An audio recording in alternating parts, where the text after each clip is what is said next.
Mayong adlaw kanatong tanan mga igsoon o mayong gabi.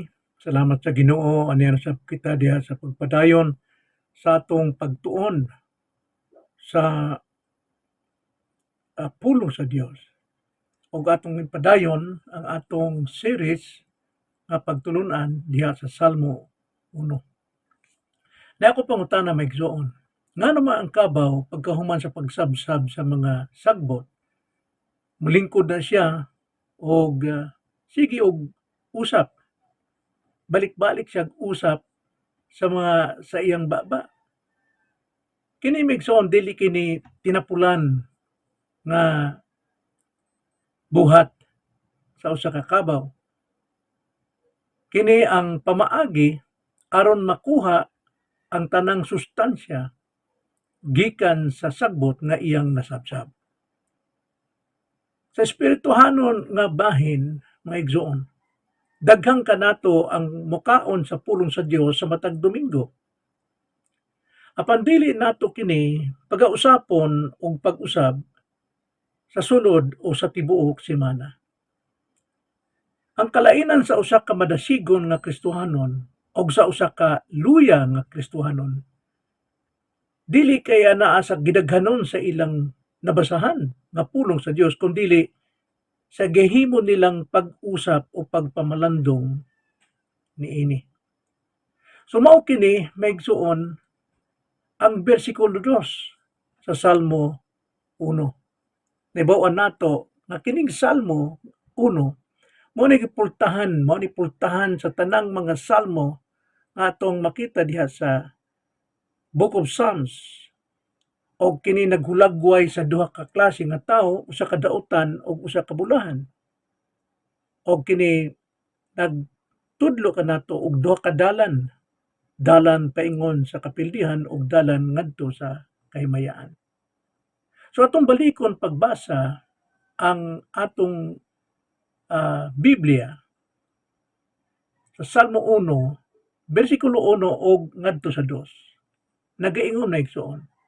Bulahan ang tao nga wala magalakaw sa tambag sa mga dautan, ni magatindog sa dalan sa mga makasasala, ni magalingkod sa mga lingkuranan sa mga mayubiton.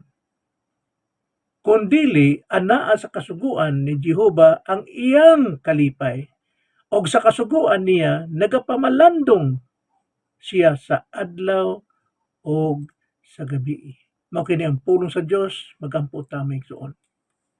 Salamat Ginoo sa imong pulong nga naa gyud ang kagawasan namo nga kini among mabasa, matun-an, mapamalandungan aron masabtan namo ang imong kabubuton sa among kinabuhi ug pagkahamtong kalig-on sa among pagtuo diha kanimo. Hinaot pa nga kami tudluan nimo sa maong pagtulun-an karong buntaga at among giampo ang balang espiritu may maghatag kanamo og kalinaw pagsabot sa espirituhanon nga pulong kay tungod ang imong pulong espiritual man. Salamat Ginoo kini among pag-ampo diha lamang sa ngalan sa Ginoong Kristo. Amen. So human gihilagway ni David o salmista ang negatibong aspeto mao kini ang pagdili paglakaw sa dalan sa dautan, mibalhin siya sa positibong aspeto. So ang tinuod nga pagkabalaan dili lang ang pagpalayo sa dautan kundi ang pagpaduol sa maayo. Ang balaod sa Ginoo nga gihisgutan dinhi mao ang Torah. Apan alang kanato karon kini naglangkob sa tibuok kasulatan, ang tingog sa Dios nga nagagiya kanato. So ang tema niining atong pagtulunan maigsoon, ang tinuod nga malungtarong kalipay makit-an diha sa aktibong paghigugma o pagpamalandong sa pulong sa Dios adlaw o gabi. So niining atong pagtulunan dunay tulo ka kinaiya sa usa ka bulahan nga tawo. Makita nato primero ang iyang kalipay. Ang iyang kalipay sumala sa atong bersikulo 2 anaa sa kasuguan ni Jehova. Nagaingon, kung dili anaa sa kasuguan ni Jehova ang iyang kalipay. Hay man ang imong kalipay karon maigsoon. Nining paglakalakaw sa kalibutan? O naa ba ang kalipay nimo diha sa pulong sa Dios, sa kasuguan ni Jehova? So ang pulong nga kalipay maigsoon sa English is delight. Nagpasabot og lawom nga tinguha o lawom nga pleasure na kalipay. Dili kini usa ka bugat nga obligasyon o homework, kundi usa ka butang nga imong gihinam-hinam nga imong pagabuhaton. Sama kini sa usa ka sulat sa imong hinigugma, usa ka love letter. Ang usa ka tawo nga nahigugma dili mo basa sa sulat tungod kay kinahanglan niya o obligasyon, kundi tungod kay gusto niyang masayran ang kinasingkasing o ang kasingkasing sa iyang hinigugma. So busa maigsoon ang pag kalipay diha sa pulong sa Dios maigsoon. Ang Biblia dili ni palas-anon, dili ni burden alang kanimo og alang kanako, kundi usa ka blessing, usa ka panalangin alang kanato. Kay tungod ang pulong sa Dios langit nun og kini magagiya kanato sa usa ka pamaaging langit ng pagpanginabuhi.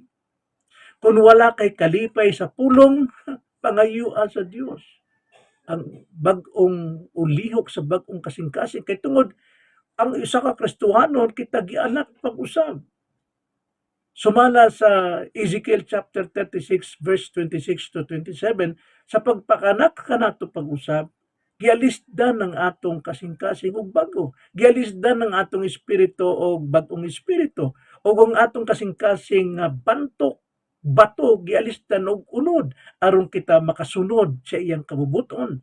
Og dili lang kaingon nga kita bag-ong kasing-kasing o bag-ong espiritu, gipapuy-an pagyud sa Dios sa espiritu sa iyang anak dinhi sa atong kasing-kasing aron makatuman kita nga tunay paghigugma sa iyang balaod. Nagaingon ang Galatia 4:6, kay tungod kita mga anak gisugo samahan ang espiritu sa kanyang anak aron nga mosulod sa atong kasing-kasing kakita gitagaan og kagahom nga motawag kaniya amahan. Abba Father. Salamat sa Ginoo. So ang kinaiya sa usa ka bulahan nga tawo, makita nato nga ang iyang kalipay ana sa kasuguan ni Jehova. Ikaduha, dili lang kay kalipay sa kasuguan kundi ang iyang buhat. Ang iyang mga buhat mao ang pagpamalandong sa pulong sa Dios. Basaw nato balik ang bersikulo. Kung dili ana sa kasuguan ni Jehova ang iyang kalipay og sa kasuguan niya palandong siya sa adlaw ug sa gabi.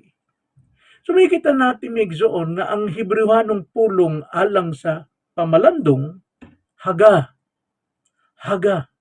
nagpasabot nga paghunghong, pagmulo diha sa sulod sa imong dughan. So kini nagpasabot sa pagbasa sa pulong sa kusog nga tingog sa imong kaugalingon. Nga naghunahuna ka og unsay kahulugan niini. Unsa man ni? Kung sa may gisulti ni Kristo niini, kinsa man kuni ining pulungan, duna bay sayop, duna bay kasalanan nga angay na kong talikdan, paghinulsulan o likayan. Mao na ang pagmulo, ang paghunghong sa kaugalingon. Sama kini sa usa ka tiya, kay pautad tiya, kanang tibag nga gibidbid sa init nga tubig. Kung mas dugay ang tsaa diha sa tubig, mas kusog ang lami o kolor niini. Ang pagpamalandong mao ang paghumol sa atong hunahuna sa kamatuoran sa Dios. Naagyutan mahumol ta diha sa kamatuoran sa Dios. Unsa may mahitabo og mahumol ka kamatuoran sa Dios. Mamigso. So busa-unsaon nimo pagpamalandong karong adlaw. Mobasa ka bag usa ka libro, mubasa ka bag pila ka na po ka kapitulo, usa ka kapitulo, dili maigsuon. Magpili ta og usa ka bersikulo. Unya itisok kini sa imong hunahuna. Og balik-balik ka kini samtang nagtrabaho ka, minsan naglaba ka, nagdaro ka, nagguna ka, balik-balik ka. Og ikaw mahumol gyud sa kamatuoran diha sa Dios. So nakita nato ang kinaiya sa usa ka bulahan nga tawo, ang iyang kalipay ana sa kasuguan ni Jehova. Ang iyang buhat naa ang pagpamalandong sa pulong. Og ikatulo, ang iyang panahon sa pagpamalandong adlaw og gabi. Basaw nato og balik ang bersikulo. Kung dili ana sa kasuguan ni Jehova ang iyang kalipay, og sa kasuguan niya nagapalandong siya sa adlaw og sa gabi. Kini nagpasabot og consistency. Consistent gyud ka, naa gyud ang pagkakanunay nimo diha sa maong pagpamalandong sa pulong sa Dios, sa pagbasa, ang kalipay nimo ana gyud. Dili lang kay kini alang sa buntag o sa dili pa matulog, kundi usa ka kinaiya sa hunahuna nga magpabilin diha sa Dios sa tanang higayon. Sama ba sa atong pagginhawa maigsoon? Dili nato kini mahimo kausa lang sa usa ka adlaw. Kinahanglan nato ang kinaudnanan sa pulong sa Dios sa matag kutlo aron mabuhi ang atong espirituhanong kinabuhi. Ayaw itugot nga ang imong pagtuo mahimong Domingo lamang nga relihiyon. Nagsuon. Himua ang Biblia nga imong kauban sa buntag nga kape og sa gabi ang imong pahulay. So unsa may makutlo nato nini maigsuon karong orasa? Well, sa usa ka bulahan nga tao nga siya nagyud ang iyang kalipay sa kasuguan sa Ginoo, na ang iyang pagpamalandong adlaw gabi, kalinaw, taliwala sa kagubot ang iyang maangkon. Kalinaw, taliwala sa kagubot, naagyod sa usa ka bulahan nga tao. So kung ang imong hunahuna na puno sa pulong sa Dios, adlaw o gabi ang mga kabalaka sa kalibutan mawad-an sa ilang gahom, sa paghulga kanimo, sa paghadlok kanimo, naagyod ang imong pagkamadaugon, na ikalinaw, taliwala sa kagubot. O ikaduha, dili lamang kay yung kalinaw, taliwala sa kagubot, kundi ang kalipay nga dili mapalit, naagyod diha kanimo. Ang kalipay nga dili gyud mapalit bisan sa unsa. Ang kalibutan nagtanyag og kalingawan, apan ang Dios nagtanyag og kalipay, delight. Ang kalingawan mawala, apan ang kalipay sa pulong sa Dios mulungtad hangtod sa kahangturan. So nagyud ang kalinaw, taliwala sa kagubot, ana ang kalipay nga dili mapalit, o ikatulo ang atong hingpit nga ehemplo. Mudan-ag gyud kita daw sa sama sa suga nga ehemplo. Si Jesus mismo sa iyang pagpuyo sa yuta, nagpuyo pinaagi sa matag pulong nga mugula sa baba sa Dios. Sa iyang pagtintal sa kamingawan, pulong iyang gigamit. Karon, kung ang Ginoo nagkinahanglan sa pulong,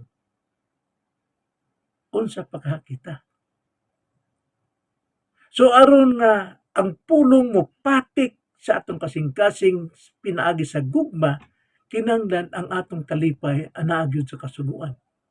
Dili lang kay mo likay ta sa tambag sa mga dautan, mulikay ta diha sa pagbarog diha sa dalan sa mga makasasala, mulikay ta diha sa paglingkod diha sa mga mayubiton, kinahanglan ang atong kalipay anaa gyud sa kasuguan sa Ginoo.